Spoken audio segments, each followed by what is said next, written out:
Святаго Духа. Величаем вас, Твоя Святая Церковь, святые мироносицы, и всем труды и болезни ваша надежда Христа приносили везде. И если вы обращаете внимание на это величание, то как будто бы какое-то неожиданное противоречие, потому что стих из Псалма «Блажен муж, бояся Господа». Мироносицы – это женская форма. Конечно, есть еще Никодим, ночной ученик, и Иосиф Аримафейский, которые не мироносицы, а мироносцы, их можно было бы назвать. Но это ночные, а эти женщины дневные. Но почему мужского рода этот стих «Блажен муж, бояся Господа»? Конечно, за этим стоит такой вопрос. Вопрос можно поставить так, что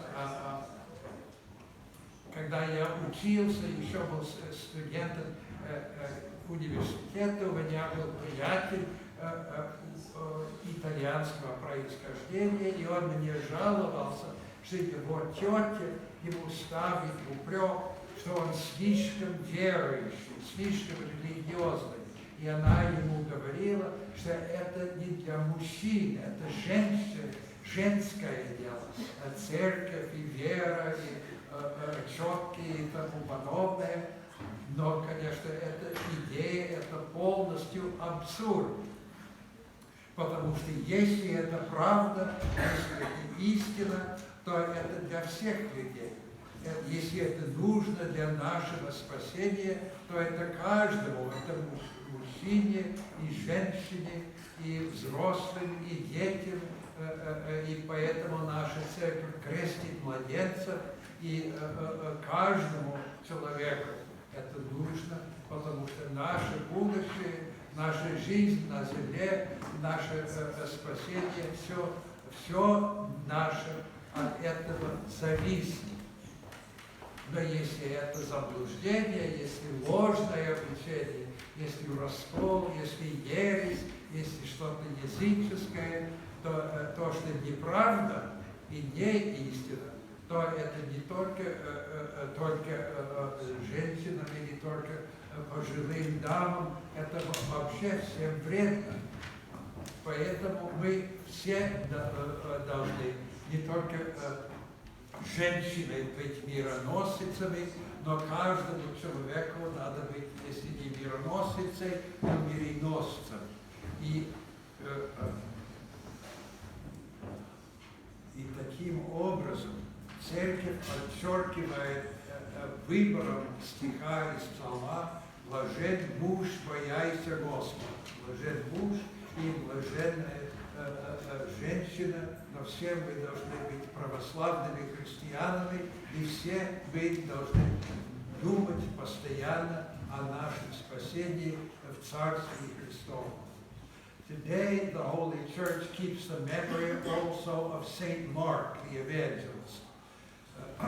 We are familiar with the Gospel of Saint Mark, which was the one that was read today. There's also a liturgy of Saint Mark, which is somewhat different from the other liturgies. We did not celebrate that today, but it's approved by our church, and it's possible to get copies of it from Jordanville. The liturgy of St. Mark was the traditional liturgy of the See of Alexandria, and it still is, at least in theory. The See is the See founded by St. Mark the Evangelist, and so the liturgy is called the Liturgy of St. Mark. Even though it's not his composition, nevertheless the liturgy, like the church, is dedicated to St. Mark, and today is his great feast day, and today the Church of Alexandria rejoices with him. Our patriarch, in a conversation with me, pointed out that these rare liturgies, the ones that we celebrate only once a year, and mostly in seminaries or large monasteries, like the liturgy of St. James, the liturgy of St. Mark and the others, actually are beneficial to us, because since their content, the material they contain, the liturgy they contain, is really the same in all of them, but the outward form is slightly different. And so they help us to understand the liturgy which we celebrate every Sunday. But unfortunately, there's a common mistake that people make. There are many people, perhaps not so much in Nyack, but in many parishes, who are in the habit of coming to church at the last minute, standing in line to make their confession, receive communion, and many of those people do not even stay until the end of the Divine Liturgy. So much so that an igumen that I knew years ago, from whom I learned a great deal, told me that he was in the habit of giving his Sunday sermon not after the gospel, as many do, not at the end of the liturgy like we are doing today, but after the great entrance, because that was when church attendance would peak. There would be more people in church then because they had come in late, and by the end of the liturgy, many had not bothered to stay to see the last prayers and had already left. So he would give his sermon at a time when the most people could hear it. But in all of this, the point for us is that we should know the worship of our church. And in order to know that worship, we have to take part in it.